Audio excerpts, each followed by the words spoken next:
Chapter 2. Justifying circumstances and circumstances which exempt from criminal liability. Article 11. Justifying circumstances. The following do not incur any criminal liability. 1. Anyone who acts in defense of his person or rights, provided that the following circumstances concur. First, unlawful aggression. Second, reasonable necessity of the means employed to prevent or repel it. Third, lack of sufficient provocation on the part of the person defending himself. 2. Anyone who acts in defense of the person or rights of his spouse, ascendants, descendants, or legitimate, natural or adopted brothers or sisters, or of his relatives by affinity in the same degrees, and those by consanguinity within the fourth civil degree, provided that the first and second requisites prescribed in the next preceding circumstance are present, and a further requisite, in case the provocation was given by the person attacked, that the one making defense had no part therein. 3. Anyone who acts in defense of the person or rights of a stranger, provided that the first and second requisites mentioned in the first circumstance of this article are present and that the person defending be not induced by revenge, resentment, or other evil motive. 4. Any person who, in order to avoid an evil or injury, does an act which causes damage to another, provided that the following requisites are present. First, that the evil sought to be avoided actually exists. Second, that the injury feared be greater than that done to avoid it. Third, that there be no other practical and less harmful means of preventing it. 5. Any person who acts in the fulfillment of a duty or in the lawful exercise of a right or office. 6. Any person who acts in obedience to an order issued by a superior for some lawful purpose. Article 12. Circumstances which exempt from criminal liability. The following are exempt from criminal liability. 1. An imbecile or an insane person, unless the latter has acted during a lucid interval. When the imbecile or an insane person has committed an act which the law defines as a felony, delito, the court shall order his confinement in one of the hospitals or asylums established for persons thus afflicted, which he shall not be permitted to leave without first obtaining the permission of the same court. 2. A person under 9 years of age.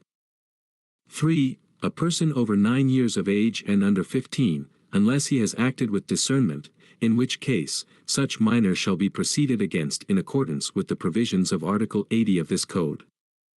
When such minor is adjudged to be criminally irresponsible, the court, in conformity with the provisions of this and the preceding paragraph, shall commit him to the care and custody of his family who shall be charged with his surveillance and education, otherwise, he shall be committed to the care of some institution or person mentioned in said Article 80.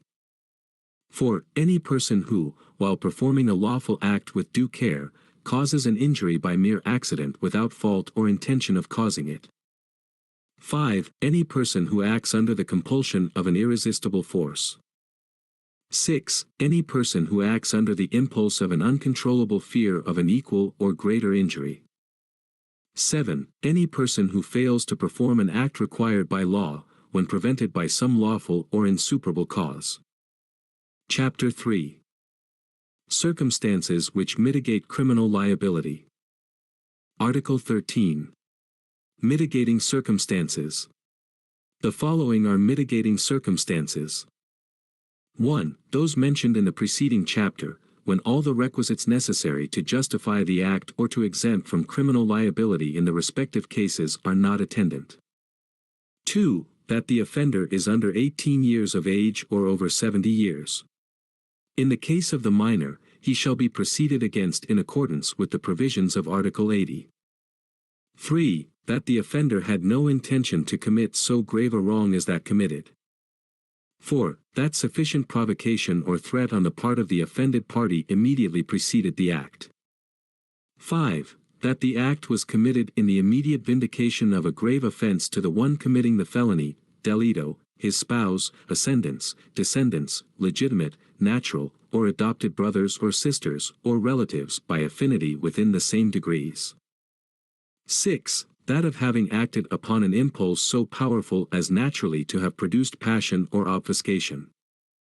7. That the offender had voluntarily surrendered himself to a person in authority or his agents, or that he had voluntarily confessed his guilt before the court prior to the presentation of the evidence for the prosecution. 8. That the offender is deaf and dumb, blind or otherwise suffering some physical defect which thus restricts his means of action, defense, or communication with his fellow beings. 9. Such illness of the offender as would diminish the exercise of the will power of the offender without however depriving him of consciousness of his acts. 10. And, finally, any other circumstance of a similar nature and analogous to those above mentioned. Chapter 4. Circumstances which aggravate criminal liability. Article 14. Aggravating circumstances. The following are aggravating circumstances. 1. That advantage be taken by the offender of his public position. 2. That the crime be committed in contempt of or with insult to the public authorities.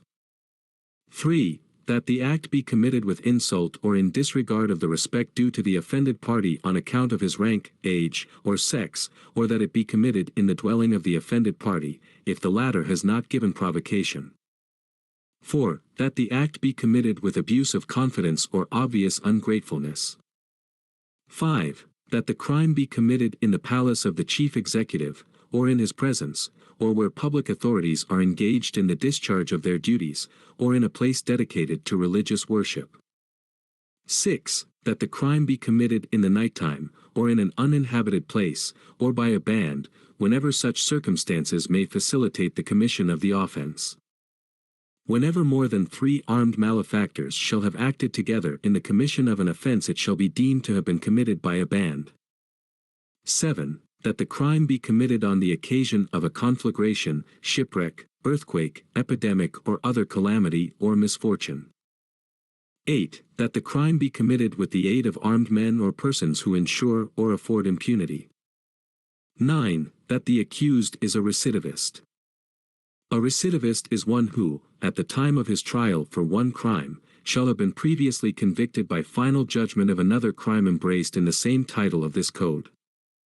10. That the offender has been previously punished for an offense to which the law attaches an equal or greater penalty, or for 2 or more crimes to which it attaches a lighter penalty. 11. That the crime be committed in consideration of a price, reward, or promise.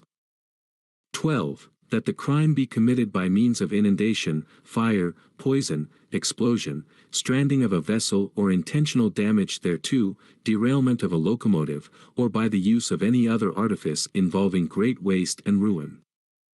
13. That the act be committed with evident premeditation. 14. That craft, fraud, or disguise be employed. 15. That advantage be taken of superior strength, or means be employed to weaken the defense. 16. That the act be committed with treachery, alevosía. There is treachery when the offender commits any of the crimes against the person, employing means, methods, or forms in the execution thereof which tend directly and specially to ensure its execution, without risk to himself arising from the defense which the offended party might make. 17. That means be employed or circumstances brought about which add ignominy to the natural effects of the act. 18. That the crime be committed after an unlawful entry. There is an unlawful entry when an entrance is effected by a way not intended for the purpose. 19. That as a means to the commission of a crime a wall, roof, floor, door, or window be broken. 20. That the crime be committed with the aid of persons under 15 years of age or by means of motor vehicles, airships, or other similar means. 21. That the wrong done in the commission of the crime be deliberately augmented by causing other wrong not necessary for its commission. Chapter 5. Alternative circumstances. Article 15. Their concept. Alternative circumstances are those which must be taken into consideration as aggravating or mitigating according to the nature and effects of the crime and the other conditions attending its commission.